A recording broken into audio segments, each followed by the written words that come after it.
This week, like our first 2 weeks, covers a lot of historical ground. We're in the period between 1000 and 450 BC, that's 550 years. We start with David and Solomon and the succession of David's leadership, Solomon building God a temple, and the division of the kingdom after Solomon dies. We hear about the prophet Elijah and his run-ins with King Ahab, and then we fast forward to the destruction of the temple.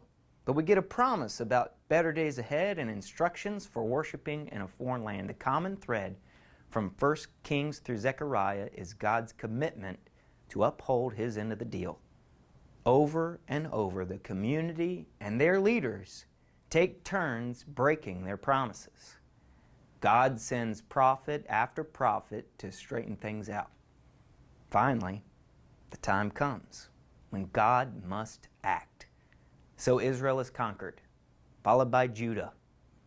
Then the terrible, devastating day when the temple David was so passionate to build for God is destroyed, and the descendants of Abraham are kicked out of the promised land. So much for the promise, right? Except God has a bigger plan. As we follow the story behind Christmas, we catch a glimpse of God's relentless character.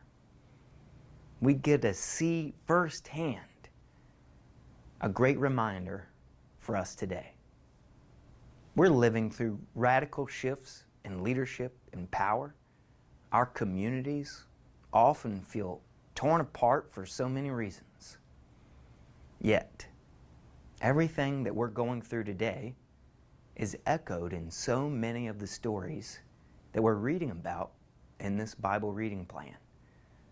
The Old Testament is full of major letdowns that don't just last for one generation. We see patterns of good and bad behavior repeating themselves over and over. Does it sound familiar? The good news? God never gives up. That's what these stories are telling us. The reason we keep reading about it is because we need daily reminders. We face challenges that have been around since the beginning. It's tempting to feel like we're dealing with it all on our own. But the Bible reminds us that God never abandons us. Things don't always look great from our perspective. There's no doubt about that. However, it doesn't mean that our story is over. The same God who keeps showing up in the Old Testament is the same God who shows up in the little town of Bethlehem. And it's the same God who meets us in our mess today. God promised Abraham countless descendants. God promised David an heir to rule on his throne forever. And He promised Jeremiah a future filled with hope. The promises we hear in the Bible are still true today. The beauty of it all is God's commitment to help us does not depend on whether or not we think it's possible. That's what God's saying through Zephaniah.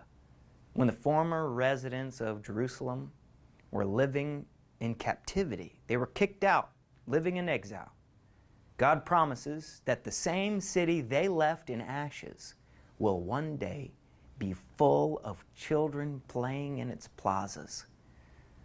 Like the original audience in Zechariah's day, we probably find ourselves scoffing under our breath, "Yeah, right." Then Zechariah goes on. Even though it may seem to be a miracle for the few remaining among this people in this place in these days, should it seem to be a miracle for me, says the Lord of heavenly forces. Is it a miracle for God? After the stories we keep hearing, is it too much for God to fix the mess we're living in? I think not. The mess you are going through cannot stop God from giving you a future with hope It didn't stop God back then. It will not stop God right now. Thanks for spending this time with us. We would love to hear back from you, so feel free to drop a comment or a question to let us know how we can help you experience the joy of loving God and loving each other like Jesus. Also, if something about this time was helpful to you, think about sharing it with someone who may be on your heart right now.